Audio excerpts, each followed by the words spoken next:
Hi, everybody. I know it's going to take a while for people to sort of shuffle in, but um, why is my phone? Oh, because it's letting me know I went live. Cool. That's very useful to know. Let's see what else. I should have asked Brian where to find the where to go if I want to look at the super chats, because right now I have no idea what I'm doing. So, um, for the record, this is the absolute worst that this podcast will ever look because, I don't have a dedicated web camera. I could have used my GoPro, in theory, but to what extent I actually really wanna use a GoPro, which burns through battery like nobody's business, I mean, I don't know that that's something I really even wanna do. So, yeah. Now I gotta tweet this out.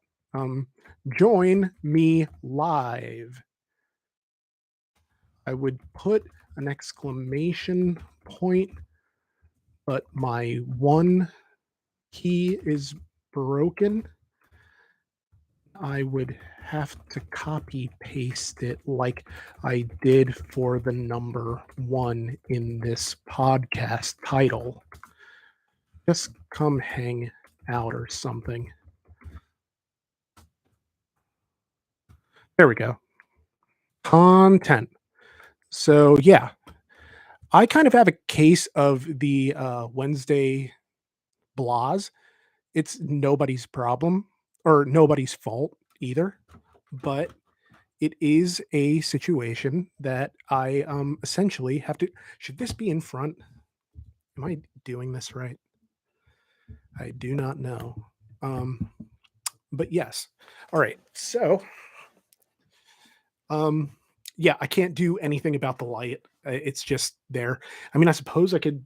Hmm, do I want to? Hmm.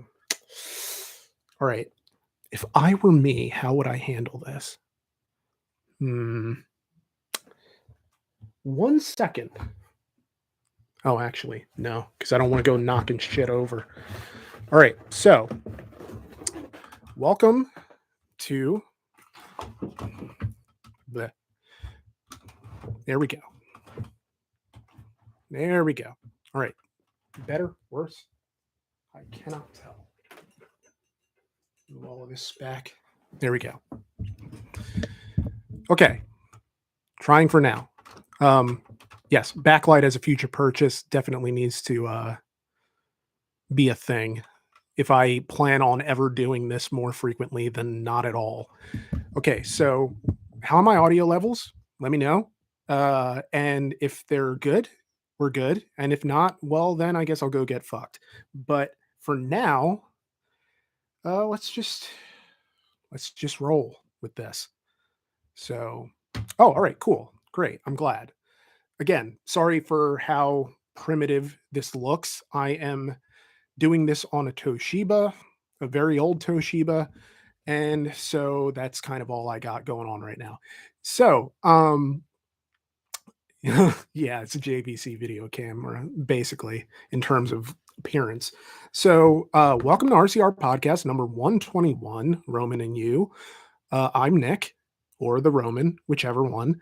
And I was originally going to call this Every High School Has a Sea Bass because realistically, I feel like every high school does have somebody whose nickname is Sea Bass.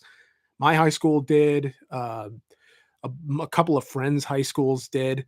It's just kind of weird. One of those running gags that everyone kind of has to put up with at some point. Not that there's anything wrong with having the nickname Seabass. It's just everybody's called Seabass for different reasons. Some people it's because their last name maybe sort of sounds like it, or other people it's kind of like they're I don't know, maybe they have some sort of like a fishing fetish thing going on.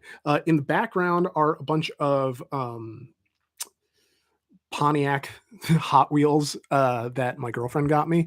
I would go and fetch them right now, but I am very lazy. I was at the gym and I feel like getting up requires a lot of effort. And so that's basically where I'm at in terms of that. I'm not in a great position to be moving around a whole lot, which is funny because Brian and I were filming today, and it was a very interesting shoot because it's a car that people have wanted us to do for a very, very long time, and in the grand scheme of things, I mean, I'm kind of surprised that it took us as long as it has to get a hold of one of these, and it is a review where we can go full negative with permission from the owner, because it's important for us to be able to get permission from the owner when we are doing a 100% negative review in order to sort of, uh, make it clear that we're not making fun of that specific owner. What's interesting about this one is that there is a sort of a roasting component where Brian sort of, roasts the owner, but that was with the approval of the owner who also contributed some jokes to it. So it was very interesting in that regard. And yeah, it's one of those things where people don't realize a lot of the time that yes, Brian and I both write the scripts. It's 50-50 basically. But the trade-off is that the the driving impressions are always Brian. I'll drive the car because it's for my own edification in terms of writing, but I mm, I I just can't talk about those handling dynamics and everything as intelligently as Brian can. And so the other big issue with me being the one to write those impressions is that I enjoy everything. I like everything. That's my problem, is that when people ask like what's the worst car I've ever driven, and I don't have an answer because I like cars, even the worst ones I really enjoy because there was a time where I wasn't able to drive all these different cars, and even the bad ones give me some type of knowledge, something to learn.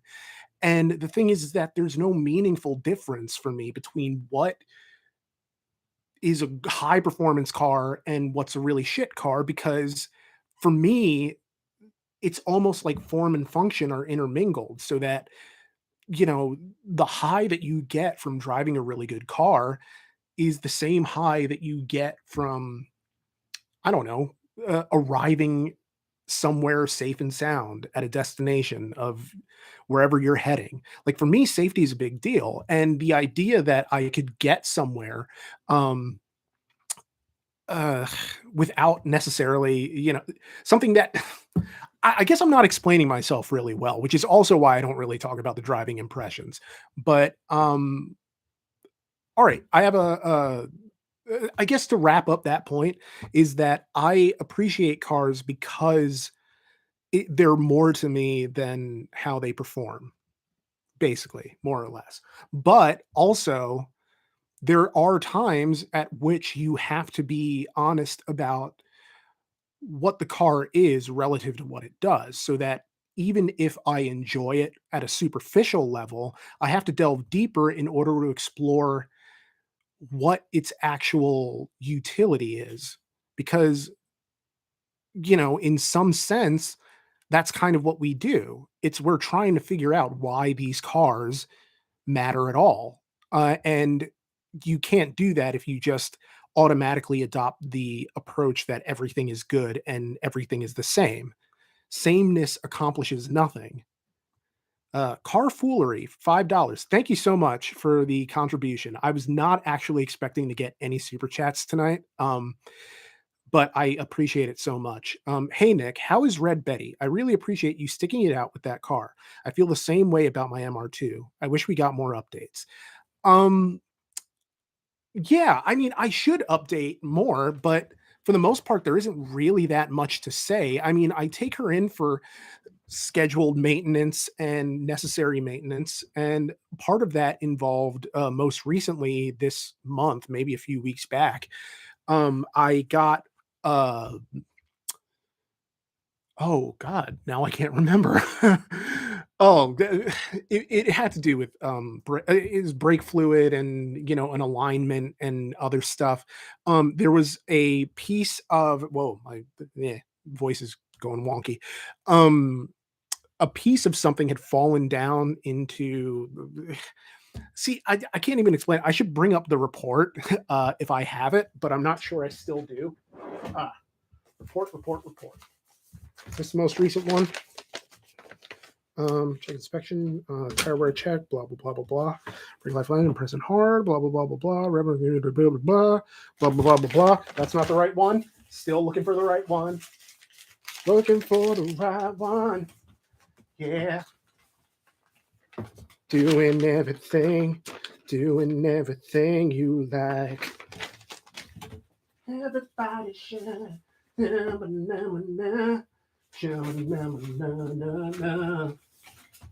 Looking over things and stuff. I don't know if it's any part enough. Yeah. All right, well, maybe it's in my book bag. I don't know, but basically, it was just brake stuff and pieces of stuff. Like for instance, I lost my hubcap. It was funny because I don't know where or how I lost it. It's just gone. And well, it's literally just the little piece in the center with the Mustang on it. So it's not even like the whole cap is gone. It's just that little decorative piece. And I'm really annoyed. But not annoyed enough to do anything about it. You know what I mean? And I guess there was like the going back to the little piece of metal or whatever it was that was hanging down and scraping loose, and they just my mechanics got rid of it. I know this sounds really sketch because I don't actually remember because the thing is that I don't know that it's necessarily anything that is diagnosable, but my ability to actually retain things short term is garbage because the minute something is resolved, I kind of discard it in my head so that I can move on to the next thing that demands my energy and thought. So this is kind of how I keep the ball rolling in my own life. And you can that's what notebooks are for. Exactly. Like if I were smart, I'd be keeping a notebook about these things, but I'm not. So this is what I'm doing. Yeah. But um what else to talk about? All right. So I was doing some research on the next RCR story. Not entirely sure 100% what it's going to be about. Uh, but I'll all right, just because you guys are here and, actually came here to hang out with me, I guess I'll tell you that um I'm thinking of doing the next RCR story on Preston Tucker. And the reason is because it's a very interesting story, but in the way that a lot of RCR stories will start in the early 20th century and then come up to the modern day, this one doesn't. It kind of gets to the mid 20th century and a little bit farther, but then it ends. And the idea of it is that it has everything that you could possibly want in a sort of piece of automotive history. It's got crime, it's got tragedy, it's got history, there's so much going on and it's such a dense story. I don't have any notes written yet to be able to give you a short version of this, so I suppose I would just implore you to wait for the video to come out, which I don't know when that will be, but I promise it will not be as long as it took for Saab to come out because this is obviously going to be a shorter video. The personality profiles all are. And, it's funny because one of the reasons that RCR stories become a little bit easier for me is because it's already tapping into something that I'm interested in, which is automotive history and true crime type things, and talking about these scandals and what went wrong, how and when. And with Preston Tucker, I feel like that will exercise every muscle, but end point of it is that they don't do as well as the personality profiles don't do as well as Life and Death of Automakers. And so there are other automakers that I could do that are like Holden or Oldsmobile or Saturn. And then I realize that a lot of them have the same ending as other RCR Life and Death of Automakers stories. So that, you know, if I were to do one of those other brands that GM killed, yeah, maybe it would do numbers in the sense that maybe people who would watch that and get drawn in by it didn't see the other ones. But if you had seen the other ones, it would be redundant because it's all leading to the same place. And the only utility that it would have is documenting the history of the brand, but also the utility is making people angrier at GM for killing these brands, which is funny in itself because I do have an abandoned RCR story that I completely forgot about. And I have like, how many pages of this do I have? Let's see. Okay, so I basically have a page of it, and it was from around the time that Ford v Ferrari was coming out, and I figured, well, let me ride that train on the algorithm. And what subject I kind of chose was, let's see, I called it RCR Stories, Ford versus Holden, the war to settle the score. So I'll just read a bit of it for you here. And if anyone adds any super chats, then I will get to those. Prologue. Audi versus Peugeot. Ferrari versus Lamborghini. Prost versus Senna. BMW versus Mercedes-Benz. Hunt versus Lauda. WRX versus the Court of Public Opinion. All great automotive rivalries, and I would be remiss if I didn't mention all the companies coming after Ford, both past and present. You've got Chrysler, pretty much the whole of General Motors, and any other company operating within the continental United States that hopes to sell any kind of pickup truck whatsoever. But as far as mainstream rivalries go, one of the more overlooked for Ford is its rivalry with former GM subsidiary Holden, an Australian automobile manufacturer and importer based out of Port Melbourne in the state of Victoria. The Ford versus Holden rivalry can largely be condensed down to the competition between the Ford Falcon and the Holden Commodore. Maybe condensed is the wrong word. The rivalry is about a lot more than the animus between two companies as filtered through the lens of two cars that are emblematic of their respective manufacturers. It grew out of personal hostilities, competitive friction in the world of automotive sports, and the battle for consumers waged in dealerships and print media, and goodness only knows how many other places. The idea that this is even something I have occasion to talk about now speaks to the enmity that exists between Ford and Holden. I don't know how many people are willing to go full on and declare this a legendary automotive rivalry, but then that's the kind of point of the whole documentary we're doing here, to investigate what exactly were the root causes of the rivalry and the extent to which it staked a claim in automotive history at large. And no, this isn't meant to be a continuation of RCR New Zealand. I picked this as a subject for the next RCR stories before we even left. But the reason this took so damn long to come out, he says about a video that has never come out and probably never will, were all covered in my winter and New Zealand diaries, respectively, and don't really need to be rehashed here. I don't know why I'm explaining that in this. Either way, I'm down for keeping this preamble shorter than the other ones, again, as I ramble on forever. So let's take a trip down under and see if we can't get to the bottom of what this rivalry is really about. This is RCR Stories, Ford versus Holden, the war to settle the score. Chapter 1. If you want to trace the Ford-Holden rivalry back to a specific point in time, I would suppose that the best way to do that is to go way the hell back to the 19th century.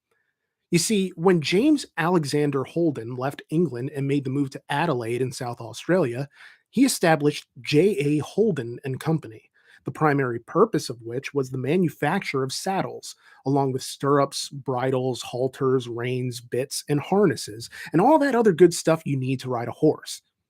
Now, by 1879, Holden's son, Henry James, not the writer who did Portrait of a Lady, but great book if you ever get the chance to read it, he went by the nickname H.J. Holden.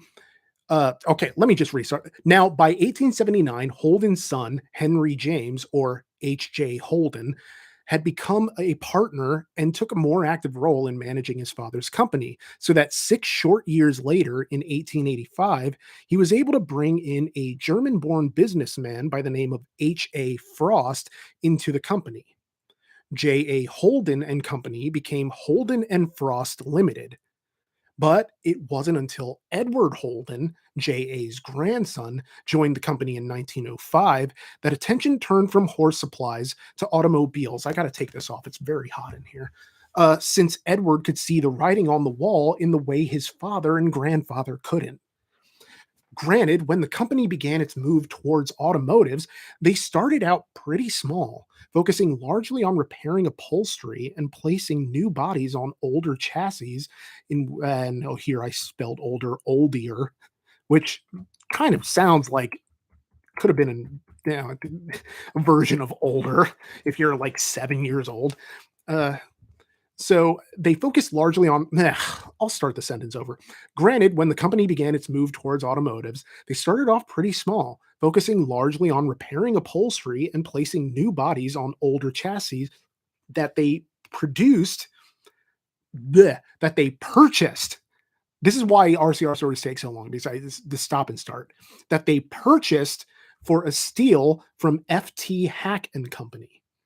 By 1913, the Holden and Frost Limited began manufacturing motorcycle sidecars. 4 years later, they were building vehicle body shells. And by the end of the fiscal year 1917, H.J. Holden created Holden's Motor Body Builders Limited, officially registering the company on February 25th, 1919. And on anytime there's a date, I would probably throw up one of those freeze frames where it has a whole bunch of factoids about who was born on February 25th, who died on February 25th, what these important historical things happened February 25th. So just imagine I did that. Before long, they had a 4-story factory of their own, which allowed them to produce 12,000 units per year. In addition, Holden helped assemble bodies for the recently established Ford Motor Company of Australia until they could finish building their plant in Geelong, about 47 miles southwest of Melbourne. As Holden's reputation grew within Australia and the demand for cars increased, they attracted the attention of international automakers, particularly General Motors. In 1924, GM hired Holden to become their exclusive supplier of car bodies for their Australia operation through a plant built in the nearby town of Woodville, itself a suburb of Adelaide, where Holden was based at the time. But it wouldn't be long before the GM operation expanded throughout the country, with General Motors Australia erecting assembly plants at Newstead, Queensland, Marrickville in New South Wales, along with plants in Melbourne, Birkenhead, and the Western Australian town of Cottesloe, a suburb of Perth. This allowed GM to get a leg up on Ford's Australian operation, as they contracted Holden to produce the bodies while they came through with imported CKD chassis. In this case, a CKD is a complete knockdown kit, which collects the necessary parts into an idiot-proof package, which is then exported to the place where the final product is assembled. It was a healthy business exchange for both GM and Holden, and even though Holden's numbers took a nosedive during the Great Depression, going from moving 34,000 units per year to less than 2,000, with the exact number being 1,651 units, General Motors still saw the value in having a piece of the Holden pie. And so they purchased Holden in 1931 and merged them with the GM Australia contingent, creating General Motors Holden's Limited, or GMH. And the rest is pretty much history. As for Ford, Their automotive operations in Australia date back to well before the GM Holden merger, as the Model T was offered as early as 1925 in local markets. Hell, it's been argued that Ford Australia pretty much invented the Geelong. Geelong? Geelong? There we go. Um, I was reading the chat there, if you're listening to this after the fact, about the pronunciation of Geelong. But yeah, as for Ford, their automotive blah blah blah blah blah. Sorry, I lost my spot. As for Ford, their automotive operations in Australia date back to well before the GM Holden merger, as the Model T was offered as early as 1925 in local markets.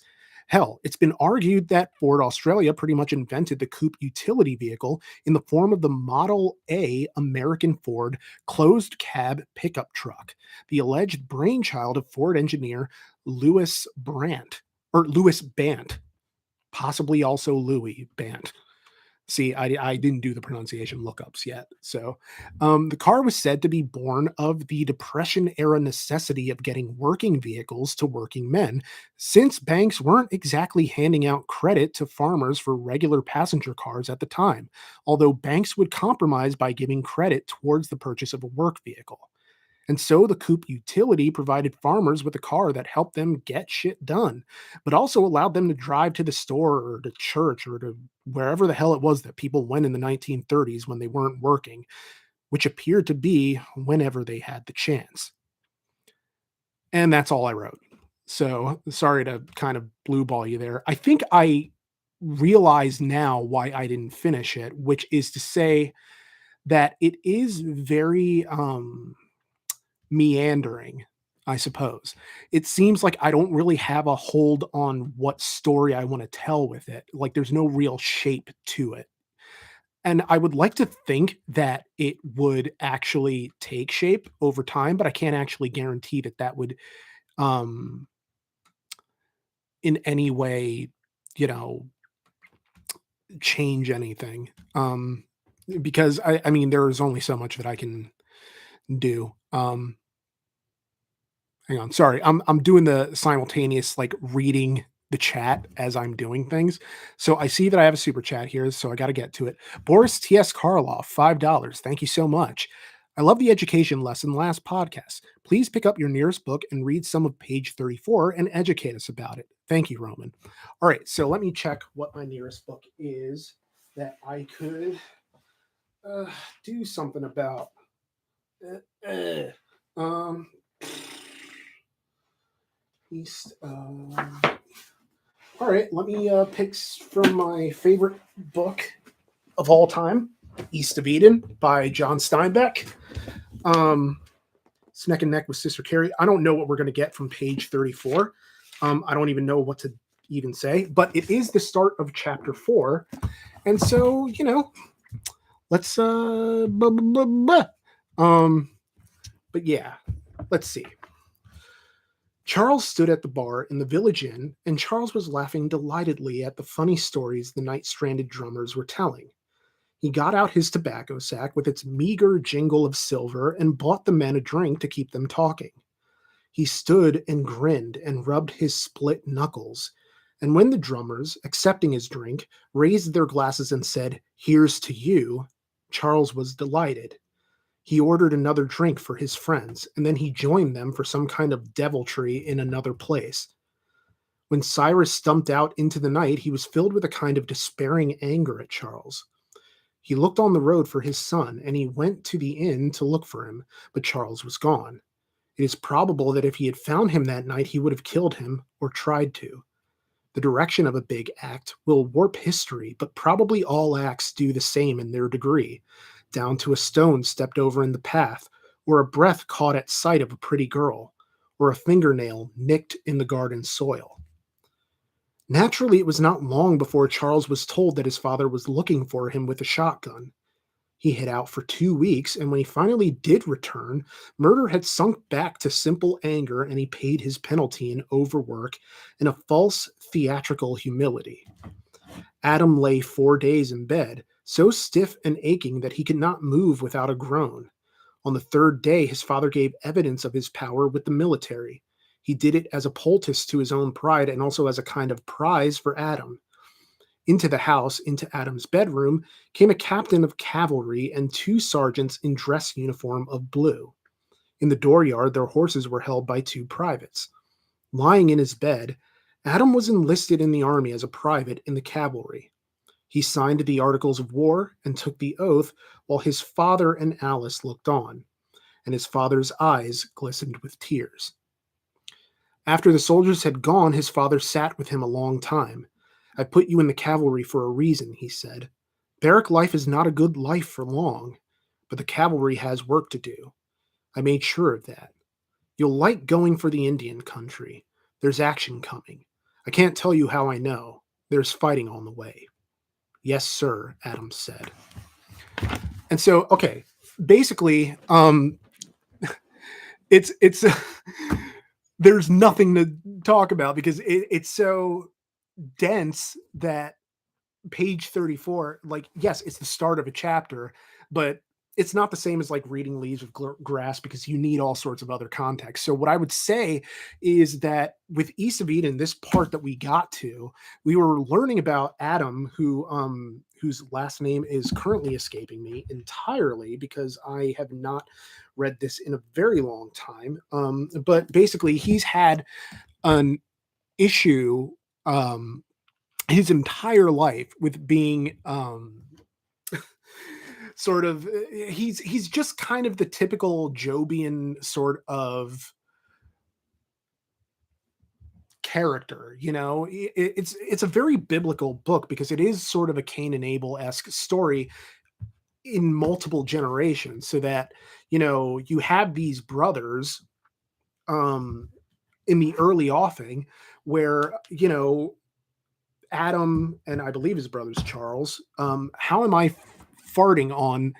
See, I call it my favorite book of all times, but I say that because it is my favorite writing in any book because the language is so rich and so beautiful. And by the end of it, the story is just so moving, and the characters so vividly rendered. Yeah. So Adam and Charles, it is two generations of a Cain and Abel story. So that essentially you have these two brothers who are very, Adam's very hardworking.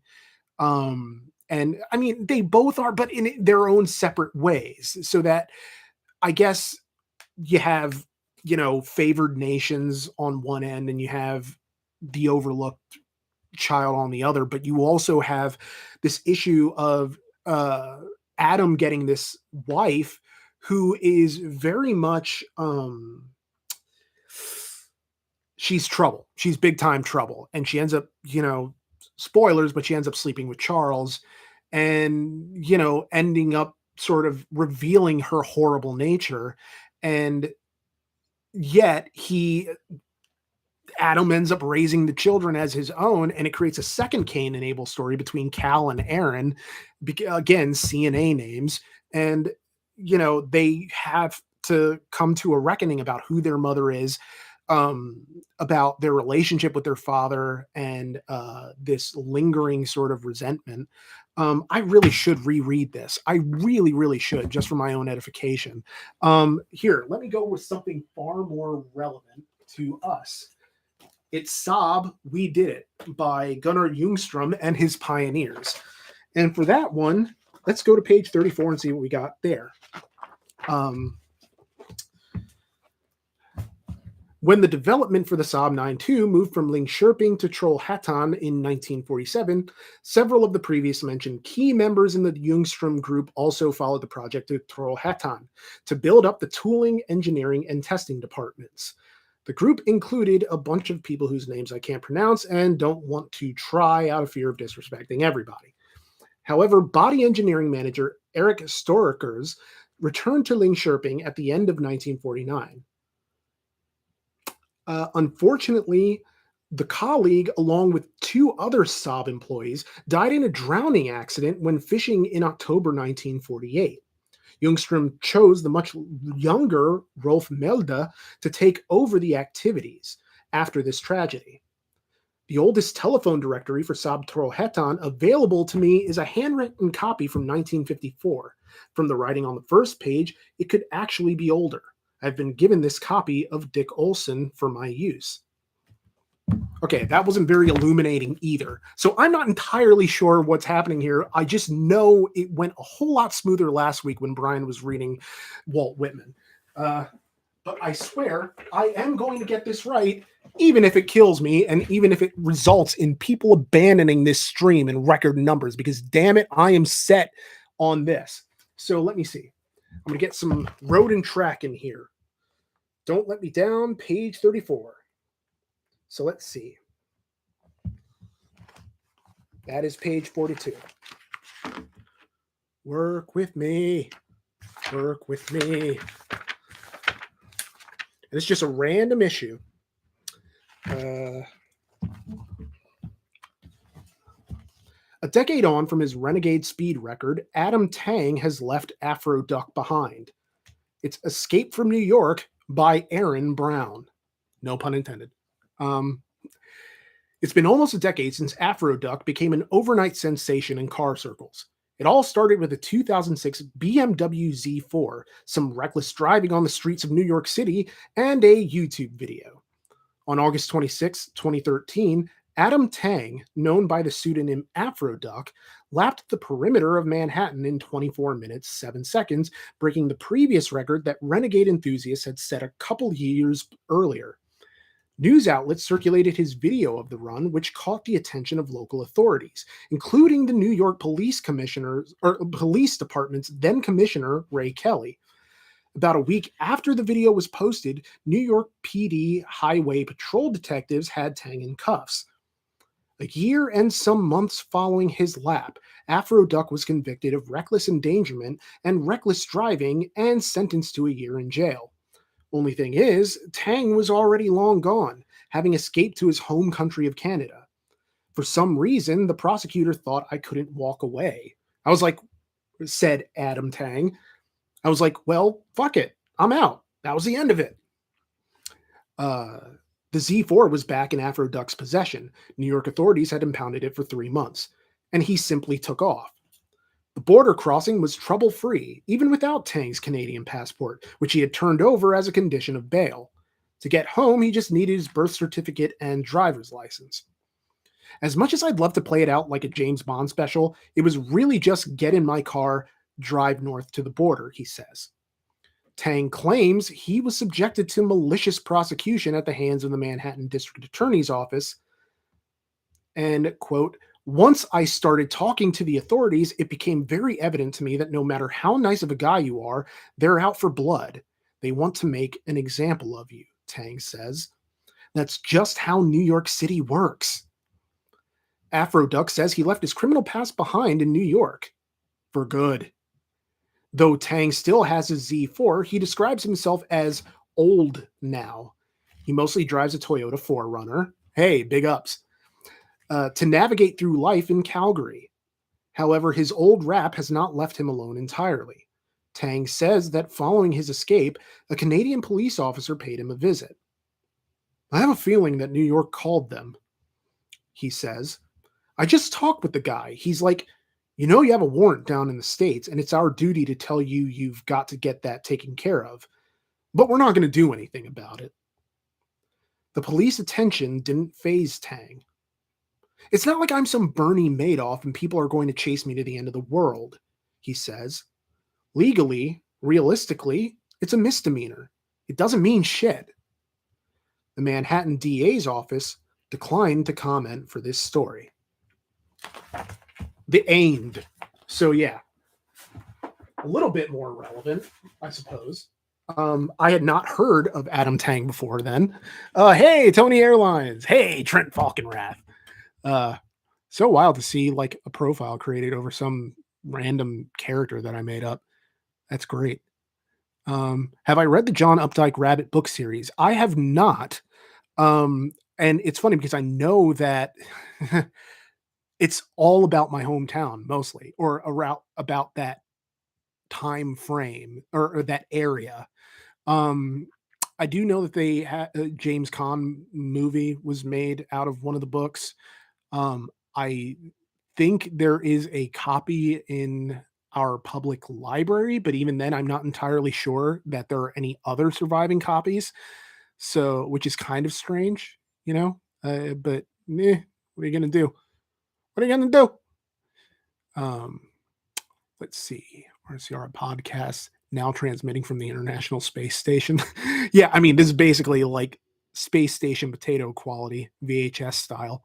I hope the people listening to this on iTunes and Spotify later will be, you know, intrigued enough about this to just go and say, let me look at this, just see how bad this really does look. And then they'll look at it and realize, like, oh shit, it really was as bad as he said it was, just appearance wise. But knock on wood, we haven't actually had any technical issues either. I did a test stream over on my personal channel, Limited Time Roman, where I review snack foods with my nephew. And there was a little like snafu hiccup there. But for the most part, we've avoided the customary live stream issues. So now, let's move along to, let's see if there's anything in the news, which is possibly the death of live podcasting when you have to go into the news to find something to talk about. But it's part of the struggle of not being a very interesting person, I suppose. Uh, yeah, I have no idea. What do you guys want to talk about? I mean, for the most part, it's kind of this is kind of what the podcast is, even when I'm with Brian, because we don't always know what it is we're going to talk about because not things don't always happen in our lives in a given week. Uh, so that's just kind of, we're just making things up as we're going along. Um, let's see. Let's see. The worst examples of automotive badge engineering ever.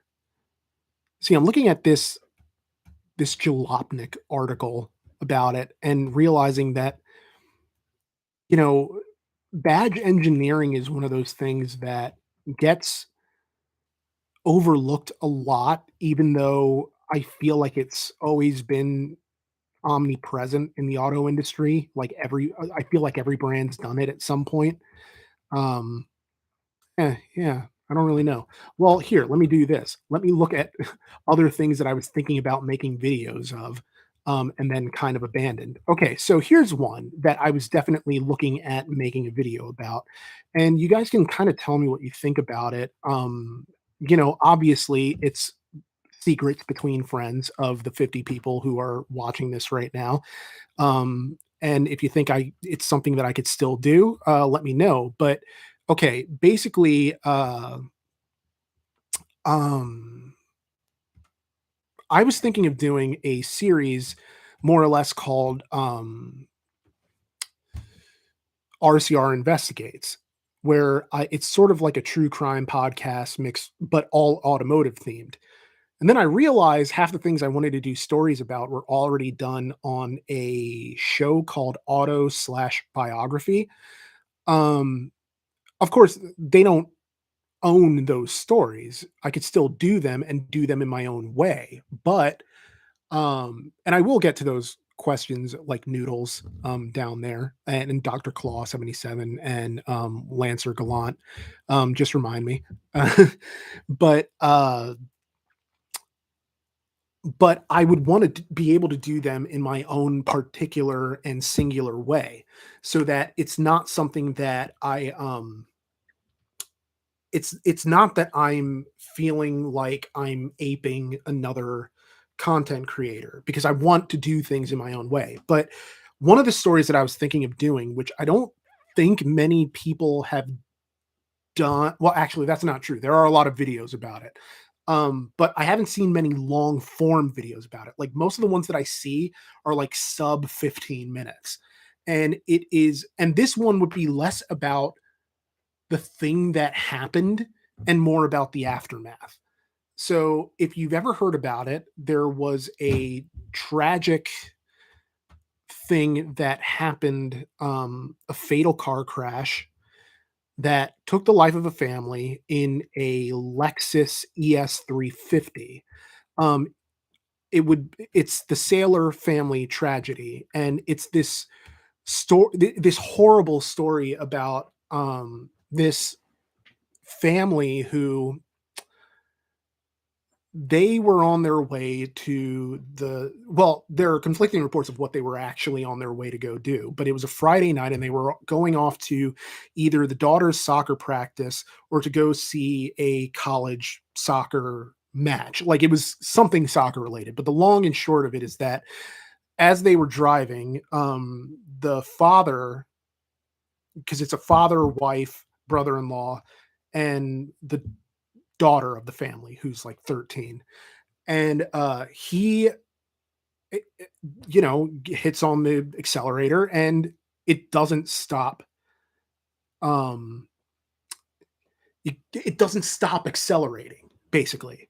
It just keeps going, it just keeps advancing, and the brother-in-law makes this frantic call to 911. And it's such a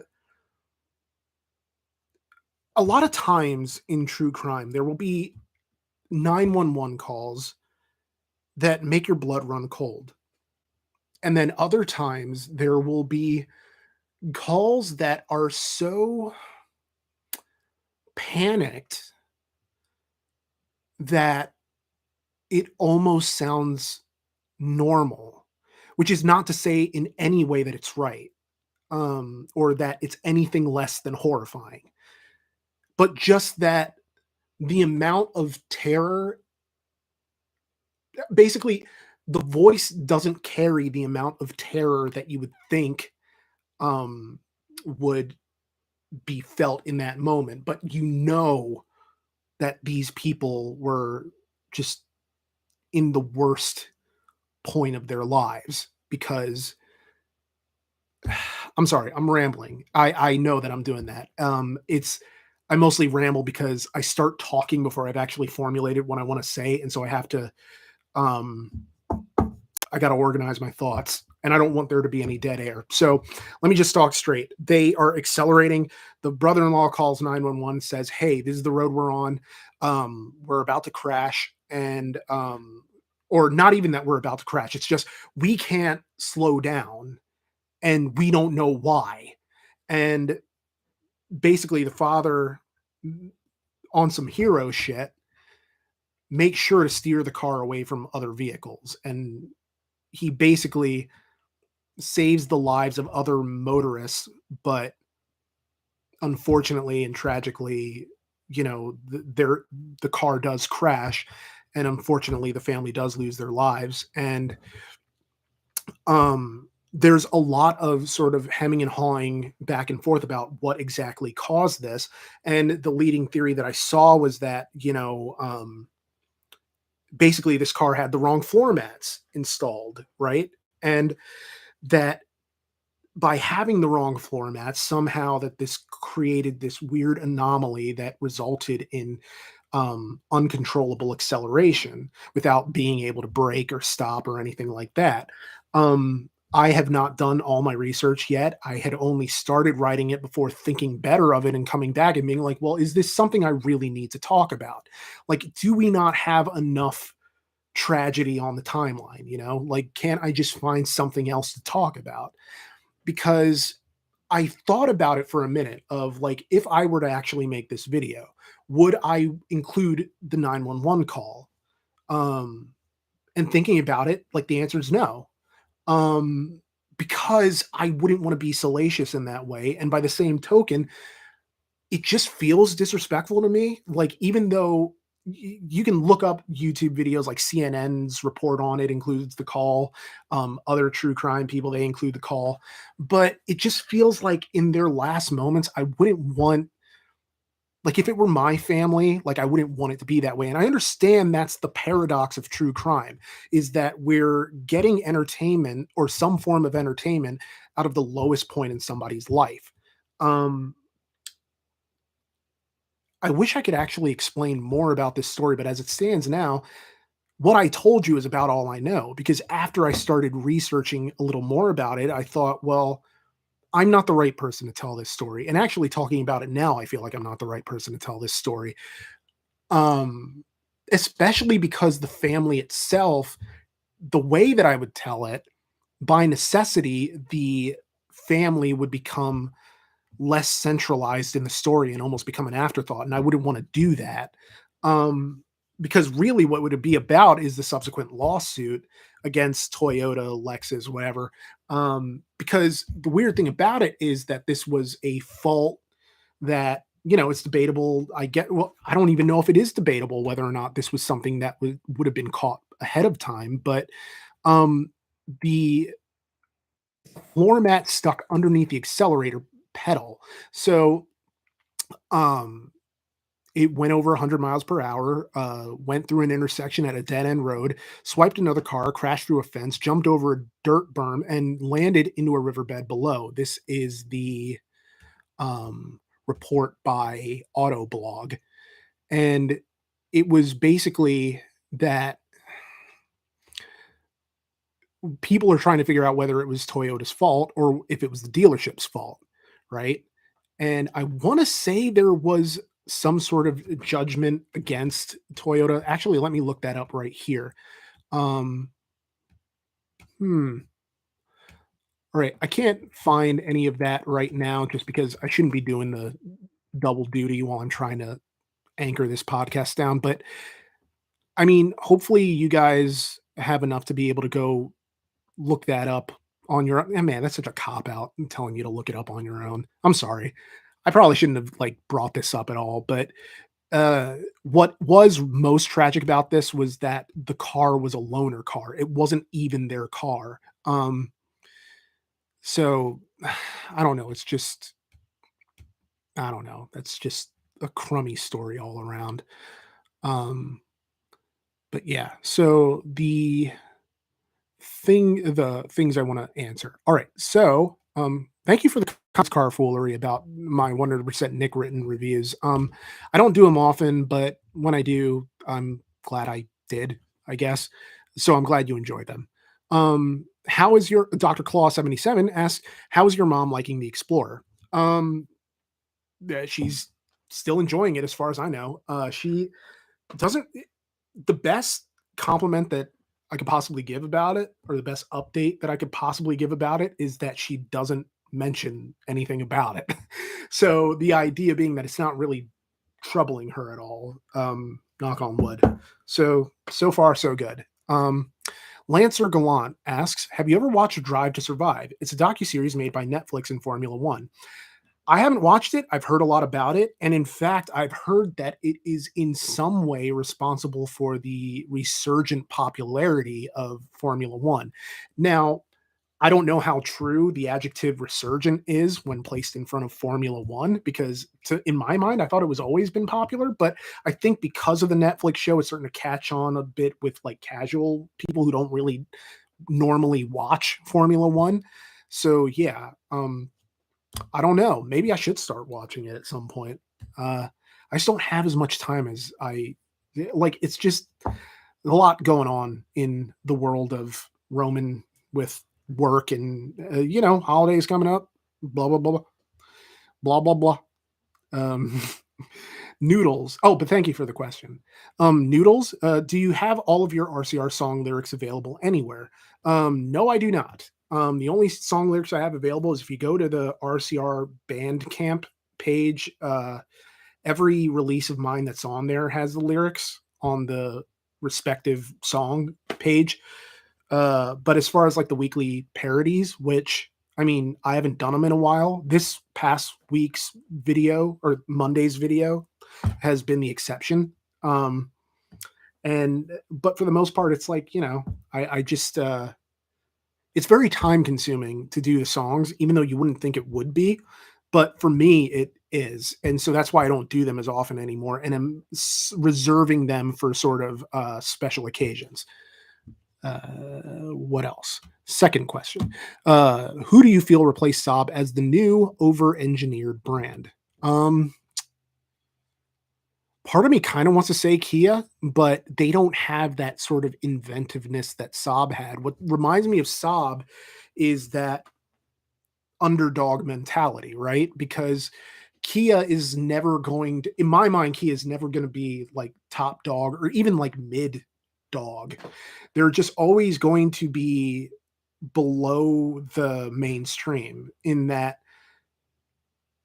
they have a reputation that's increasingly difficult, or that has always been difficult to overcome, because people aren't ready to hear about Kias potentially being anything other than garbage.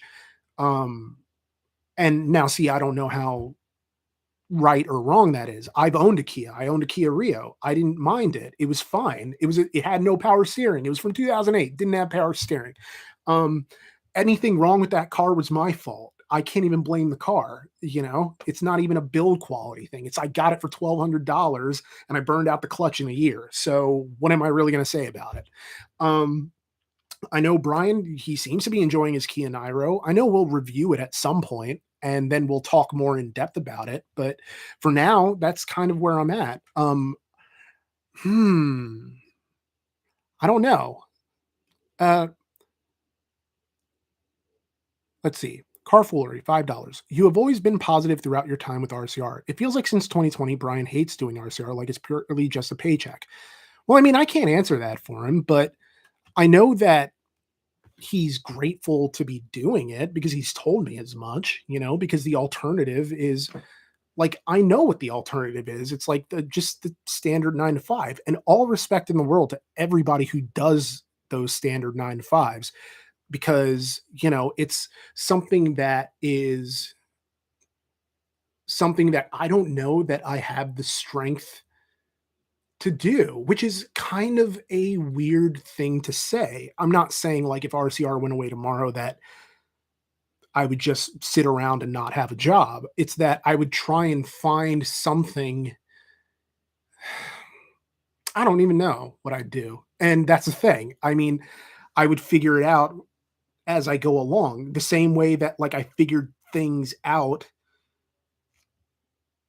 as I went along here, you know? Uh I don't know. This is why I'm always so grateful and I suppose positive in that way, because I recognize at an intellectual level that none of this had to happen for me. That I live a very charmed life, a very blessed life for no other reason that I've just been lucky.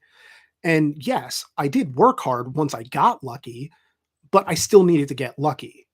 RCR had to take off when it did. I had to decide, hey, I'm going to apply for this writing job with an entertainment blog that allowed me to get a couple years where I really enjoyed just writing about television for a little bit. And I understand that luck is not forever. That good things in general aren't forever because life is not forever. But I'm a very present minded person. I don't like thinking about anything other than the moment because it's something that is very important to me in terms of mental and emotional wellness. It's understanding that maybe I don't always have control over everything in my life, but I take charge of the things that I do. And find worry, even though I do a lot of it over things that don't matter. I do a lot of worrying, but I recognize over time that worrying adds nothing to anything. So if I were to think about, sort of worst case scenario type things, it's like, okay, you could worry about it, but what are you actually going to do to change anything about it? And if the answer is nothing, then it's a useless worry because it means you don't have any control. And if you don't have any control, why are you going to worry about something you have no control over? You know what I mean? Like it's just useless. And so I'm not sure why I got on that, but yeah. I let's see. I know the original goal of the channel was to look at relatively normal cars, but what are your thoughts when the only thing notable about the car is its engine? Um, I don't know. Let's see. Um, well, see, the thing is that like in terms of what I understood was the point, I suppose. Sorry, of the channel. The point of the channel was always sort of like a parody of pre-existing automotive like YouTube shows, or not YouTube shows, but like any automotive show, like even on TV, because Brian had a lot of, and I don't want to speak for him, but I'm just mostly restating what he said in previous media, is that like it's mostly he had a lot of animus built up and had some feelings that he had to sort of get out of him, and this was a way to sort of channel that subversive energy. And it's like I'm just like incredibly always been in awe of his ability to distill the essence of a car into some like singular pithy remark, because he can do that without having to sit there and think for like a half hour before he can come up with something funny. I have to actually sit and think about what I'm going to say that's actually funny, or insightful in any meaningful way. Brian's a smarter guy between the two of us. I have no problem saying that. And so I always have been impressed and always will be impressed with his ability to do what he does. And like obviously I'm good at what I do too. I don't want to throw myself under the bus, but I understand that a lot of what works about RCR is the fact that like even if it is something where the only thing different is the engine, I know for a fact that Brian can think of like 20 different things to say about that car, even with cars that we've done before. I know for facts that, well, I mean, this Monday's video, like that's a fact that we had already done a Trans Am before, and Brian and I were still able to work together to find different things to say about it, because it's almost like the car is immaterial to, or it's subordinate to what it is we want to say in the first place. So, yeah, I hope that answered your question. The one Kia, KEA. Good evening, Roman. In your professional opinion as a content reviewer, will the award shows for YouTube content like the Streamies ever achieve the cultural cachet of the Emmys or even the Oscars? Absolutely not. They won't even achieve the cultural cachet of the MTV Awards. So, and that's not for, I mean, I don't think they're trying to be that, but they do want to get, I know they want to get celebrities and stuff to be in on that, but I mean, would it be, I don't think, I don't know. Like, I know for a fact that it's not going to be that popular. Like, it's never going to reach that level of, cultural penetration. So, but I think it's great that there's an awards platform to recognize creators. The problem is that when it becomes biggest creator wins, which is true with like Emmys and Oscars, except I don't know. Emmys and Oscars both have content that not a lot of people have heard of. Whereas I find like with Streamies or Webbies, it's usually like the David Dobrik's of the world or whoever, Shane Dawson. I can't think of YouTubers right now. But that seems to be the type of people who show up in those things. Let's see. Clay Ben Treese. Oh, Noodles. Thank you for the 99 cents. Appreciate it. And the shit emoji. That's great. Let's see. Clay Ben Treese Jr., $5. What is your opinion of the 1972 to 1993 Dodge DW series trucks? All right, I'm going to copy paste this into Google just to be sure that it is in fact the series of trucks that I'm thinking of, because I don't want to be talking out of school, and it's not letting me copy paste. I sound like a struggle elf right now. DW series trucks. Let's see.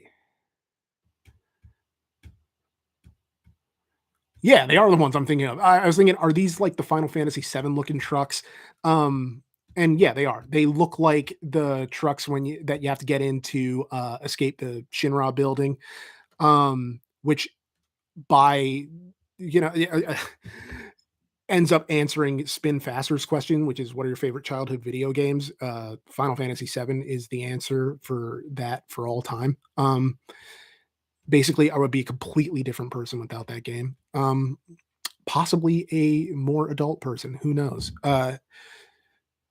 I mean, as far as these trucks go, I've never been a big truck guy, but I understand why they're popular, and I understand why people love them. And I don't think every part of it is a power fantasy. I think some of it is that, aside from the utility of using it for work purposes or for hauling purposes that are outside of work, there is a sense of communion with the road in a way that you don't necessarily get with, like, say, a sedan or even a muscle car, because realistically, it sounds very pretentious to say communion with the road.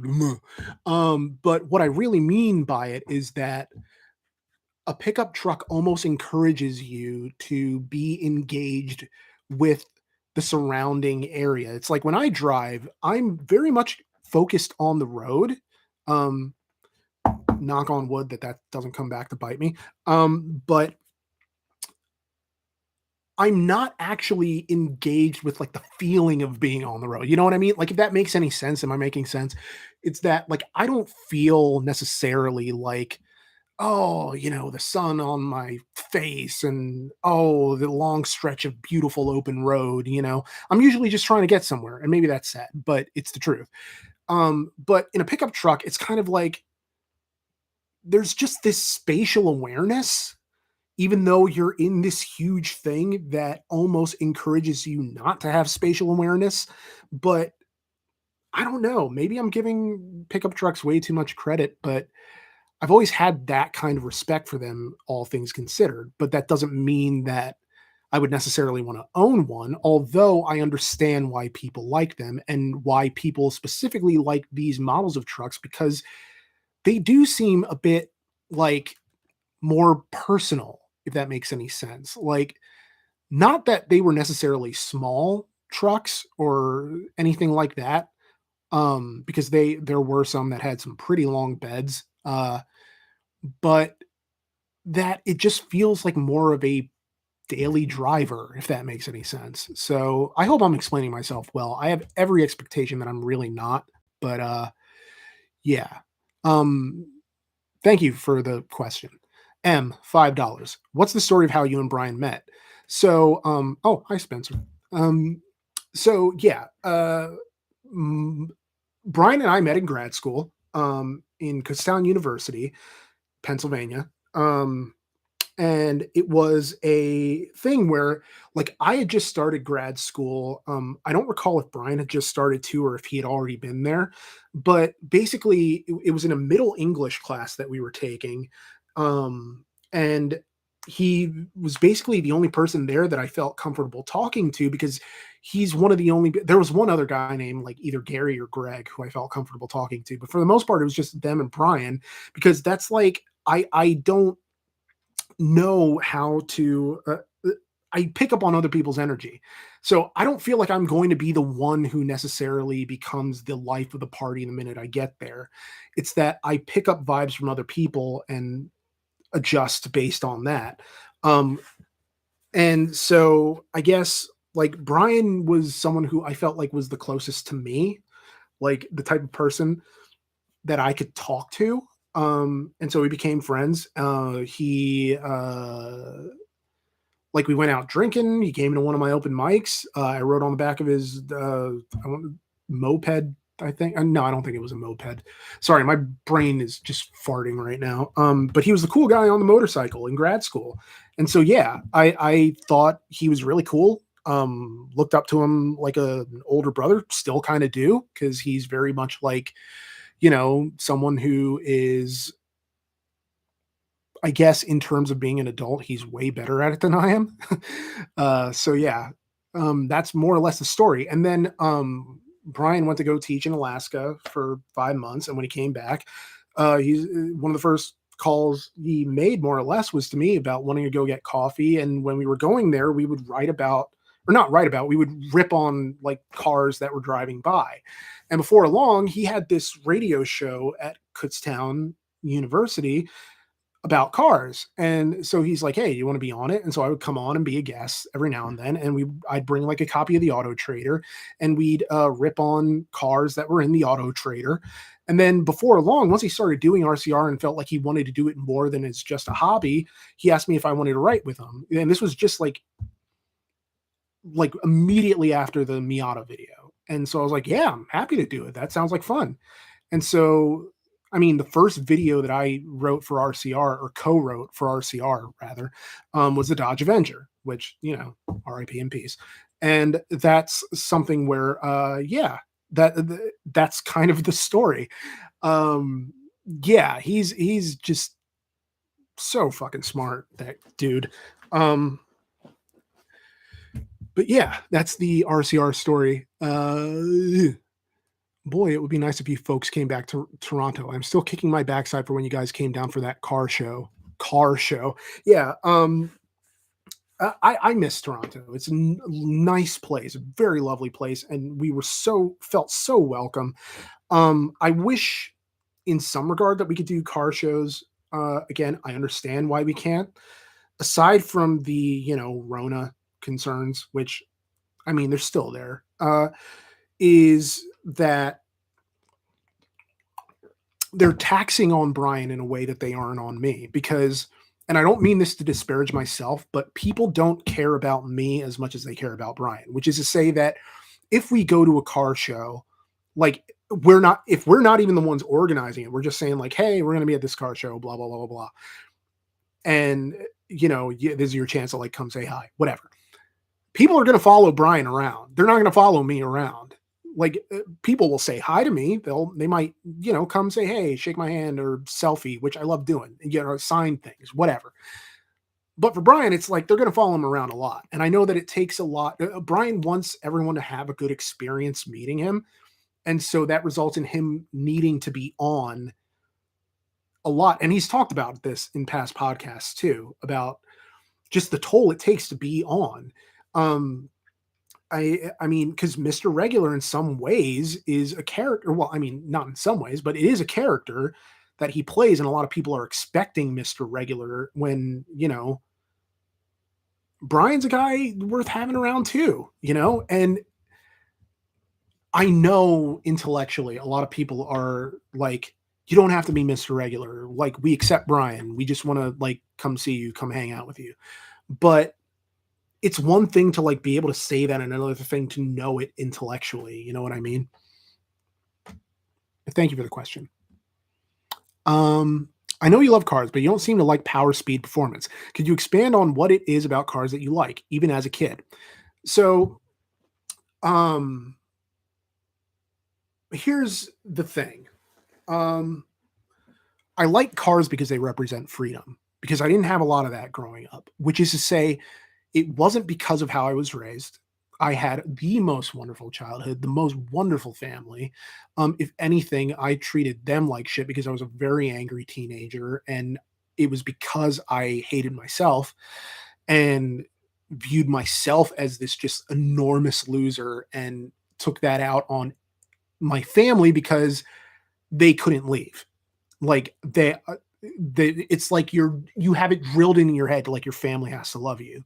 So they become almost like your metaphorical punching bag. You're not literally punching them, but you're like taking out all of your bullshit on them. And that's not fair to do, under any at any age, teenager or not. You know what I mean?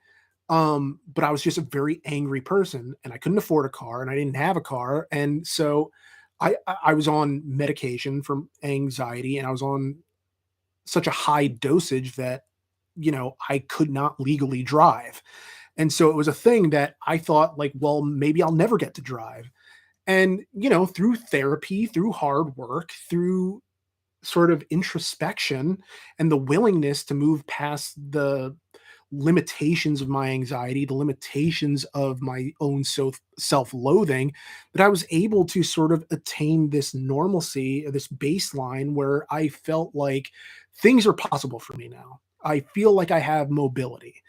And the biggest marker of mobility would have been a car.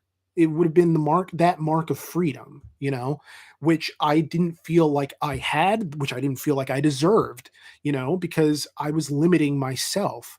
I was the one denying myself my own freedom. Well, that and anxiety and self-loathing, all that stuff. But and that and money too, because I couldn't afford a car. And then Brian and I wrote for well, I started loving cars long before I met Brian. It's just one of those things where like I still wanted my own one that was in my own name.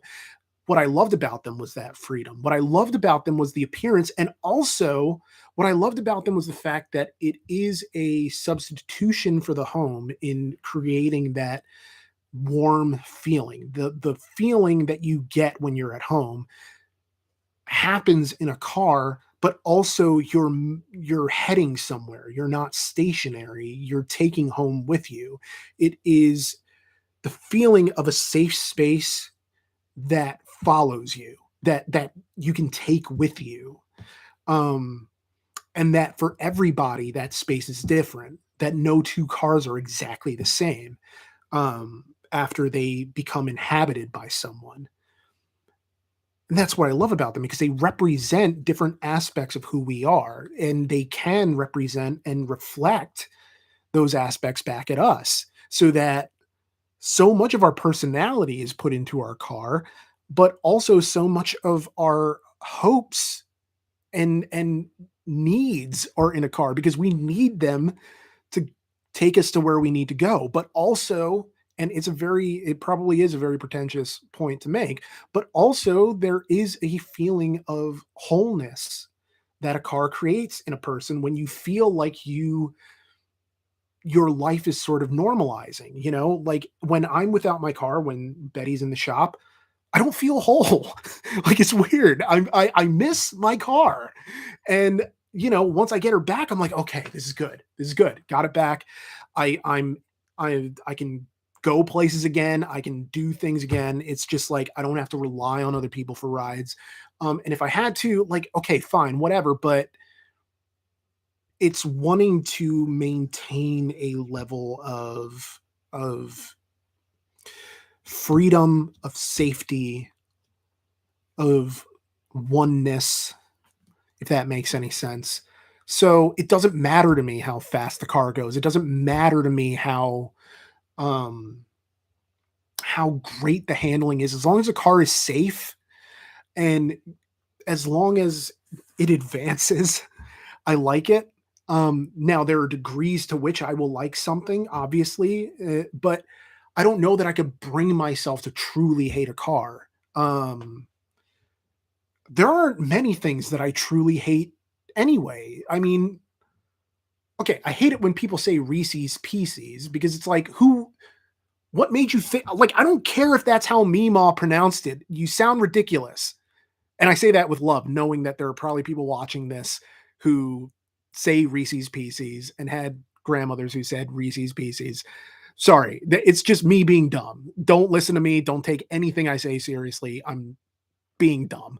But that just, it's one of those pet peeves that I'm just like, but I would never correct somebody in person if they said it. It's just like, I've run into people in the past week who say it that way. I don't even care. Um, let's see. How long have you owned Spin Faster asks, how long have you owned Red Betty? Um,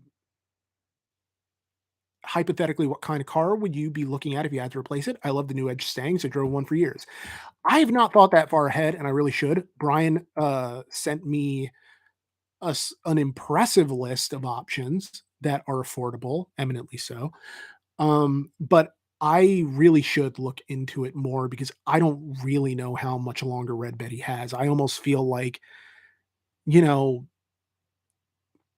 every extra month I get with her as a gift, not because she's necessarily in a bad way, but because she's a daily. I drive her hard. I don't like, there's no way for me to keep miles off of her. I need to drive this car every day, and I drive it through not entirely forgiving terrain, because I live in Pennsylvania, where PennDOT is what PennDOT is. um, let's see. The one KEA, Mr. Regular has publicly acknowledged that he will not make any further episodes of the Which Car is Best Car series. Are you also stopping your Roman Attends a Car Show series? No, it's always been a thing of like, I don't, I feel like I don't have the opportunity to make them really all that much. Um, I didn't know Brian was gonna like stop doing those videos altogether. I just thought he wasn't gonna go to another New York Auto Show after this past year because it's all the same stuff. But um, it's just there aren't as many car shows in my area that I actually want to go to. And then once I get there, there's nothing I actually want to say about it because part of me is like, we should do more of those just because it's discoverable content that you can just show to somebody and it's whatever.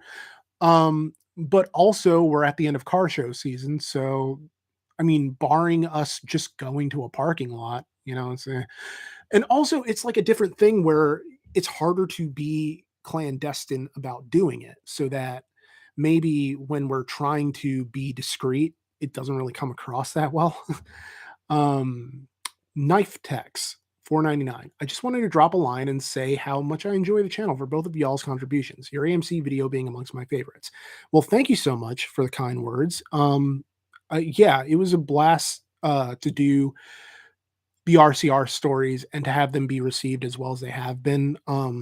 It recently, the AMC video recently crossed 2 million views, and I am so grateful for everyone who's watched it. Sorry, I got a real fart coming.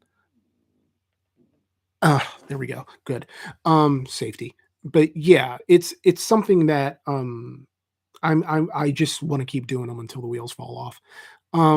But yeah, why was the New York Car Show the last one? Are they not worth it? Too difficult to get to, or the other? Well, I mean, I'll still probably go if I get the chance because I enjoy going just because I like conventions. But um, especially on press days where it's like you don't have to deal with a whole lot of other people. It's mostly closed to the public.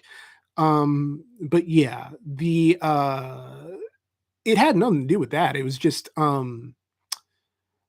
Brian doesn't really think it's worth it because they're not really that interesting, and most of the major automakers aren't really even going anymore. Like, I don't think I forget if BMW was there, or I know Tesla wasn't there, and so it got the feeling, and even the major automakers that did go there put on relatively small displays, and so that you get the feeling of a 25-year high school reunion where the popular kids don't go anymore. Like, they went to the 5-year, the 10-year, started weaning at the 15-year, or waning rather, uh, scattershot at the 20-year, but at 25, it's like, okay, we're over it. Oh, Tesla was never there. And all the Germans skip but VW. Yeah, sounds about right. So yeah, content idea. Review all the corporate press videos and reveals like GMC EV tomorrow. That is a possibility. It seems like something we can make a video on for the second channel and talk about that in that context. Let's see. I feel like there were other things that I could have reasonably brought up in terms of like topics and stuff. I know I wanted to do a video on like a list of cursed cars, even though it ends up being sort of a listicle, which I don't know that anyone actually enjoys listicles, but whatever. Here we are. Let's see. But yeah. Ugh. Sorry, I think my stamina is starting to wane as I go back to the term wane. Ugh. Man, my stamina is not what it used to be. Title of my sex tape. Let's see. What do people haul in the bed of their truck? What don't people haul in the bed of their truck? I was stuck behind a truck on the way back from filming one day and this is a major highway, where a guy just had like his 3 golden retrievers in the back. Like, or they just, one popped the head up. I'm like, oh, there's a dog in the back of the truck. Another popped its head up. I'm like, oh. And then the third one pops in. I'm just like, okay, we're in We're on, redneck time or whatever, which is fine. Do you? Uh, but yeah, I guess they were in the part of the highway where you're probably not going on major speed there. So I'm sure the dogs are fine, but it's not something I would do or recommend anybody do. So yeah. Um, huh. I've been going 1 hour, 24 minutes and 45 seconds. So I will go for another 5 minutes, let's say, and start wrapping it up.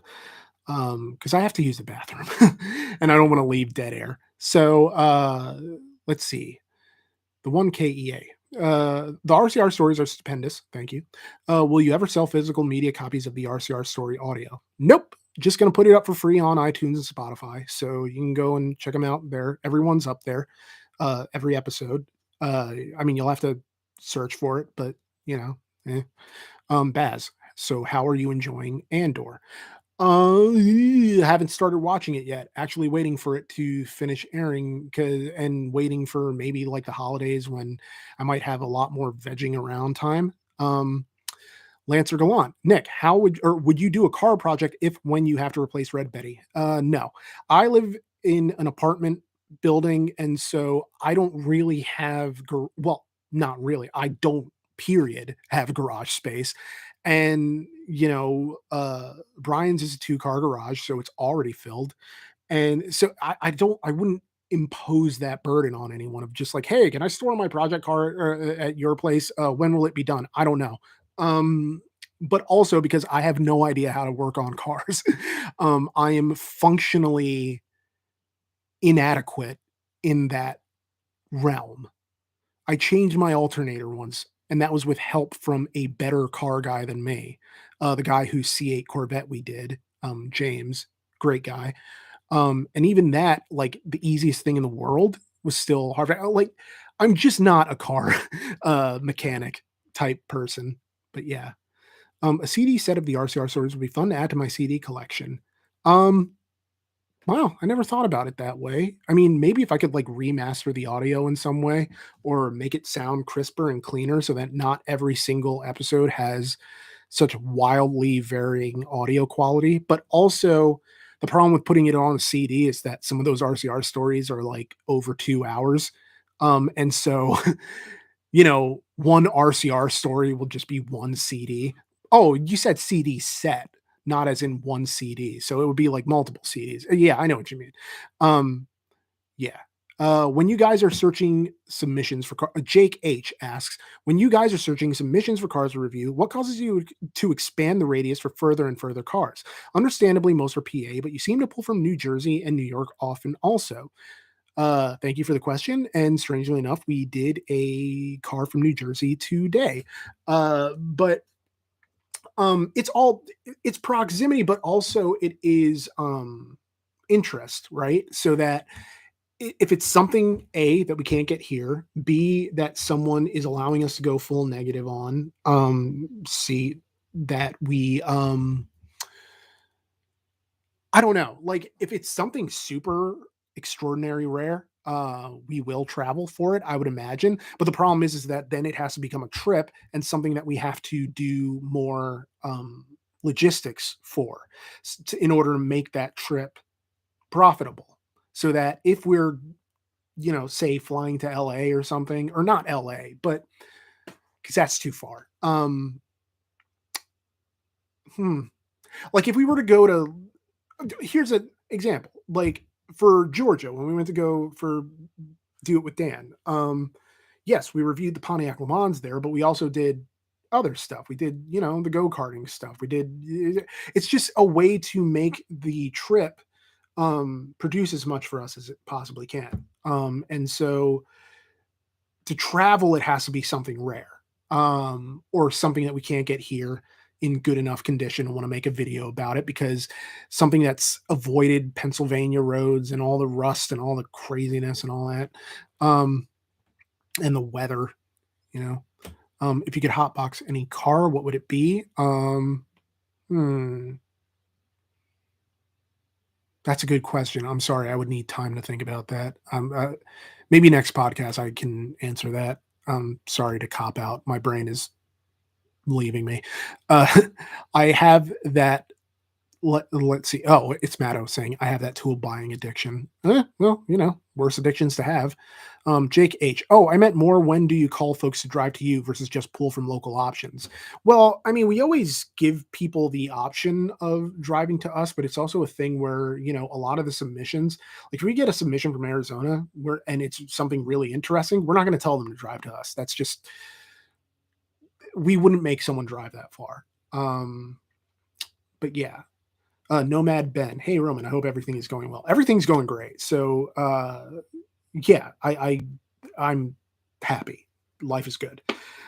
Thank you for the well wishes. Lancer Galan, final question. Best PS1 game ever. I'm sticking by Final Fantasy VII, although you can make a case for Xenogears, you can make a case for Metal Gear Solid 1. Any one of those, really. I'm I'm like that 97, 98 era of video games is just like, it was magic for me. So yeah, it's always going to be like something from that time period for me. Anything else? Let's see. Armored Core, man, that was amazing. My antenna in my first apartment isn't working. Best of luck on that. All right, so I've done a good 90 minutes, hour and a half, however you want to call it. So I am going to wrap this up. I want to thank you guys so much for hanging out with me tonight. I know this is kind of spontaneous, spur of the moment thing, but I appreciate you guys watching the show, supporting us on Patreon, supporting us by watching and sharing the videos. Wow, I have a really big hand in this camera. And yeah, this channel does not exist, or well, RCR and regular and Roman don't exist without you guys. And you allow us through your, the podcast donations, the sort of the super chats, the Patreon, the giveaways, all the stuff, the views, the shares, everything. You guys are allowing us to exist as a much bigger channel than we are. And without that support, I don't know that we'd ever be able to grow to the place that we've been. But yeah. So yeah, thank you for hanging out. Big channel, big flannel. I actually took off the flannel like about half hour to an hour ago because it was getting too hot and boxy in here. So yeah, thanks for hanging out. Maybe we'll do this again sometime, and I'll have a little bit more to talk about that is less scattershot. And yeah, until next time, I am Nick, or the Roman. And this will be up on iTunes or Spotify before the end of the week. Just depends on me being able to actually get it edited and put up. But for now, yeah, just have a great week, everyone. That's all. Just have a great week. Be good to each other. Be good to yourselves. And I don't know. Drive on. I can't think of a sign off. Have a good one, everyone.